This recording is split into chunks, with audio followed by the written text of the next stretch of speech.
Rothwell here on MMA Oddsbreaker. That's Nick Kalikas. I'm Frank Trigg. This week we're talking about UFC Fight Night. Rothwell versus Dos Santos. Co-main event, Lewis and Gonzaga.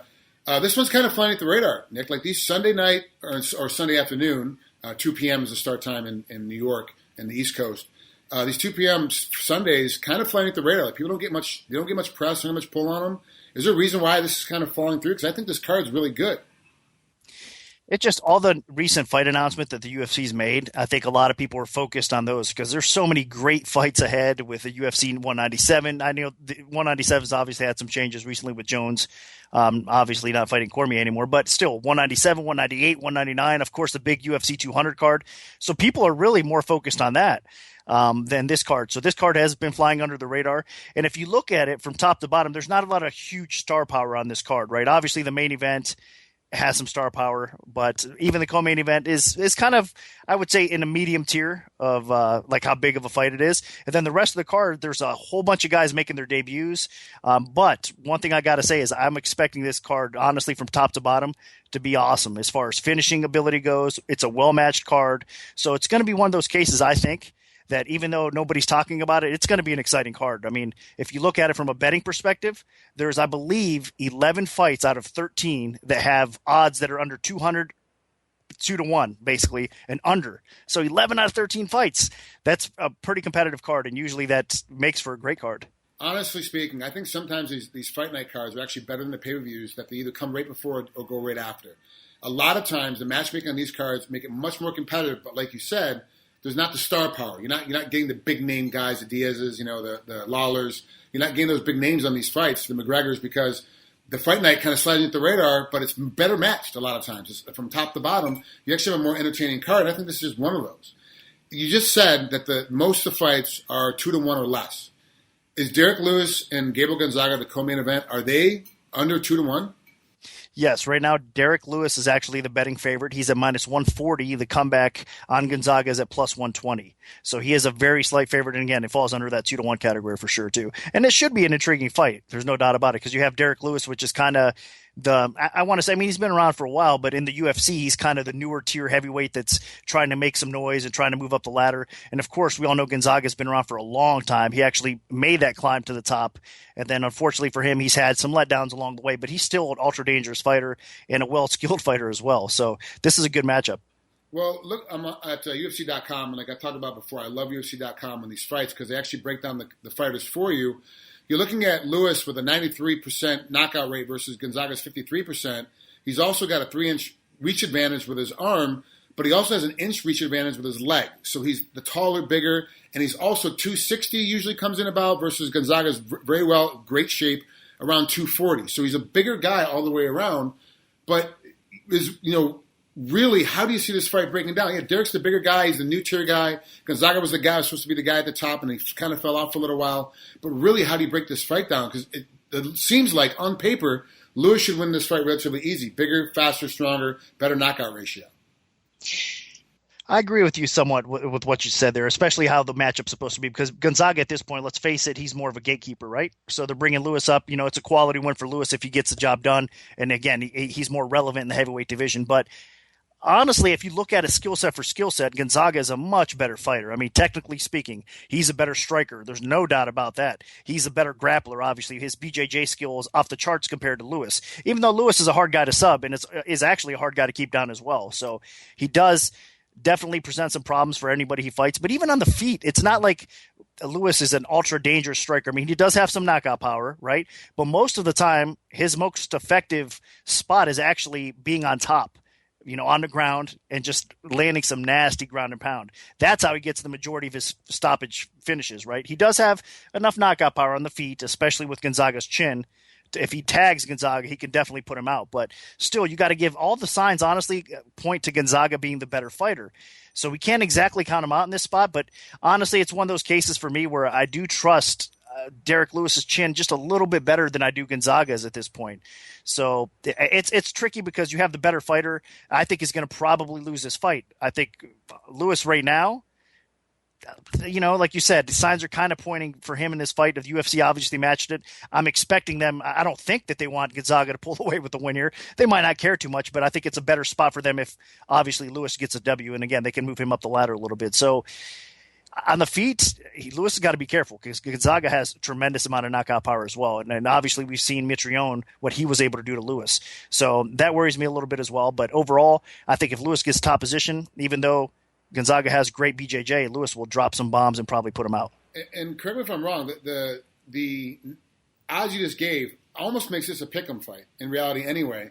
So really, because Lewis is the favorite in this one, you kind of think he's going to steal it, right? Am I hearing you correctly that really we should be betting on Lewis even though he's minus 140? Well, it depends on what spot. I mean, the line's going to be floating up and down. Earlier in the week, Lewis was as high as 180, 190.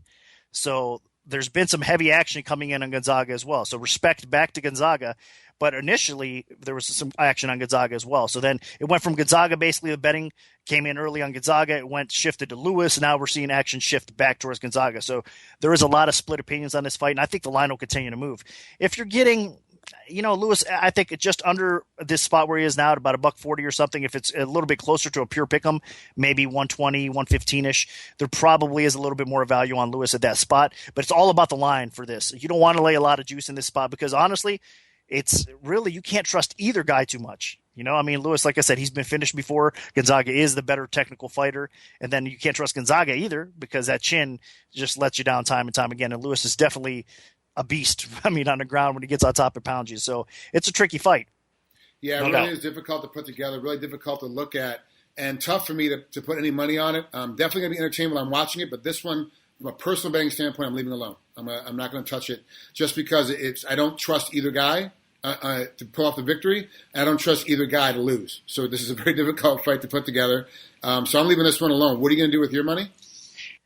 As of right now, I would leave it alone as well, I think. I don't really want to lay the juice. I don't want to lay 140 on Lewis. So if it drops down, maybe, that'll change a little bit.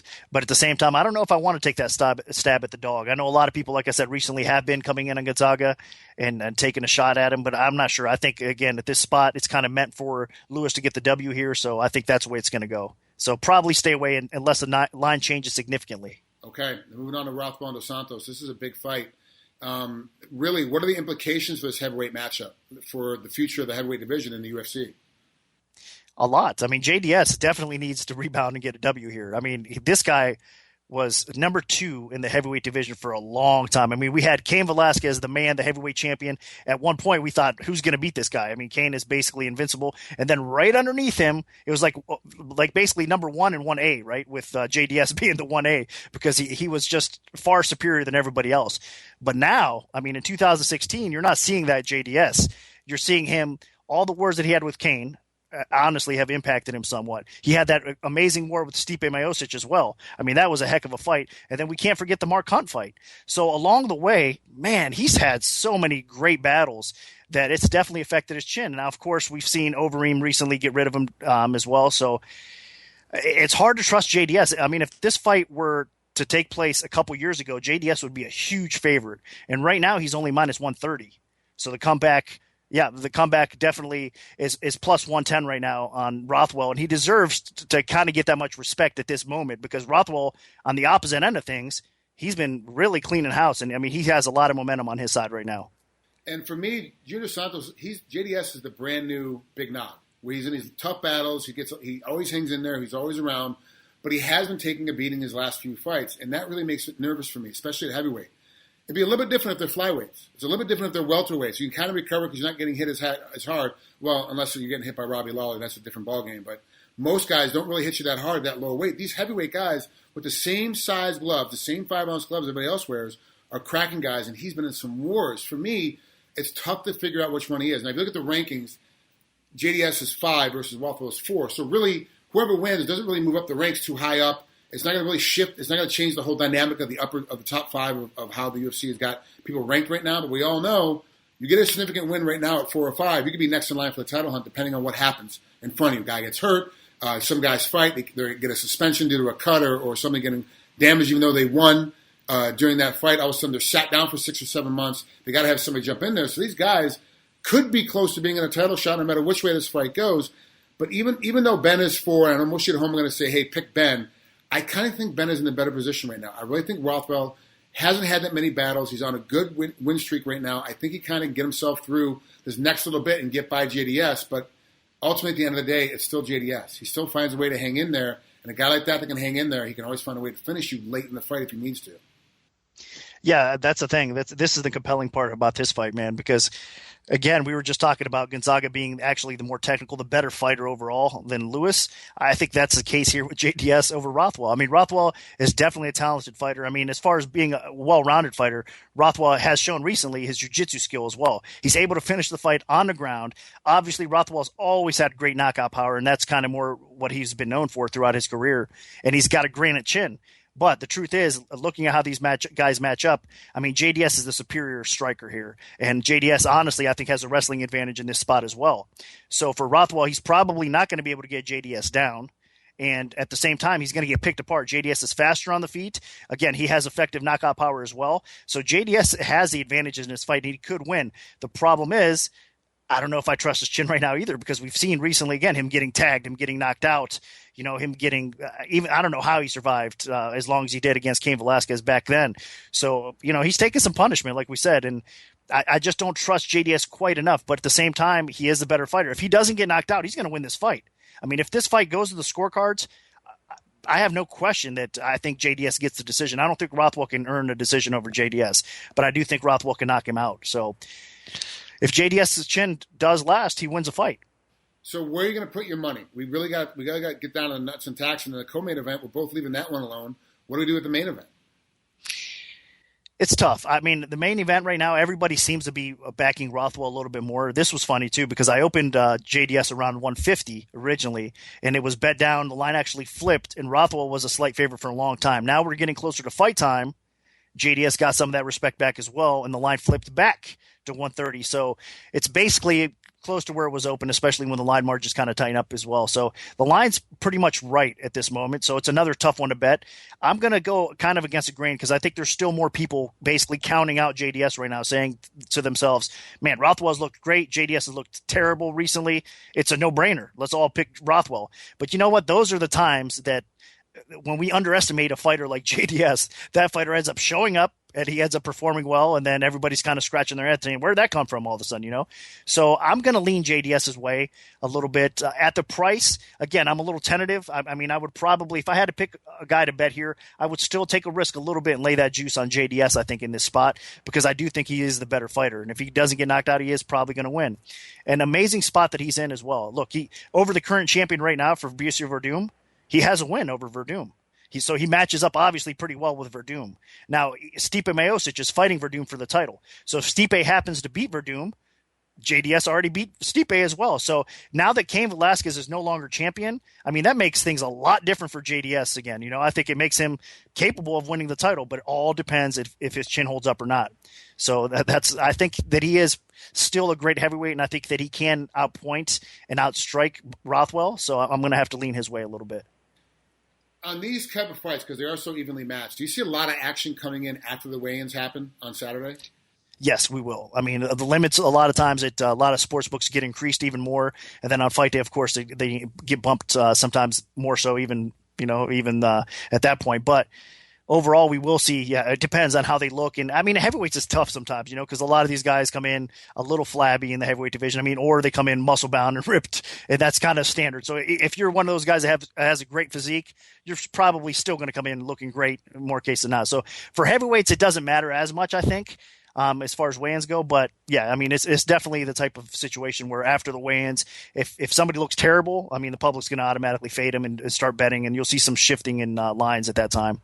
And let's be honest, Rothwell has a heavyweight body. He's a big kind of dumpy, doughy-looking guy, but hits like a truck. And Dos Santos comes in with a six-pack usually. Of course, talking about a guy walking, I think Rothwell's dropped his weight down to maybe 250, 255, but wait for the weigh-ins to double-check that number. And Dos Santos comes in usually around 240. So, and he's always in shape. He's just that big frame Brazilian guy. Like, he's got big shoulders, big body, and he comes in. He's always, in shape. Looks like he's in shape. So, like you said, looking wise at the weigh-in, you go, oh, Rothwell doesn't look very good just because of the way his body type is. And JDS looks great, so everyone's going to start betting on JDS again. So, it could be worth just taking a stab at it just before weigh-ins start and seeing where the line is at, taking a look at it, see where the lines are at. But I'm leaving this one alone just like I did the main co-main event. I don't trust either one of these guys right now at either fight to really put any money behind them, so I'm leaving both these fights alone. What are you going to do with the main event? Yeah, it's tough. For me right now, as it stands at this moment, I would probably, again, I would say pass or, like I said, take a small shot, maybe a unit or so on JDS, but nothing significant. I mean, it is hard to trust. Like I said, I do think JDS is the better fighter. He should win more times than not, but that chin does worry me, so that's a caution there. And then again, Gonzaga is the better fighter for sure, but he is the gatekeeper right now in the division, and Lewis is kind of the guy that's supposed to win the fight too, and I think that he can. He can land a shot and knock him out. So it's tough. Both these fights that we've talked about are definitely tough, and they're bettable fights because, I mean, look, you're not taking a huge risk either way because they're both close to pick-em type of fights, right? But still, I mean, with all the weaknesses on the other ends, with their defense, with their chins going on, it's definitely not an easy fight to pick either way. Well, there you have it. That's enough for this edition of Before the Bell here on MMA Oddsbreaker. Enjoy your week. Enjoy your bets. We'll talk to you next time.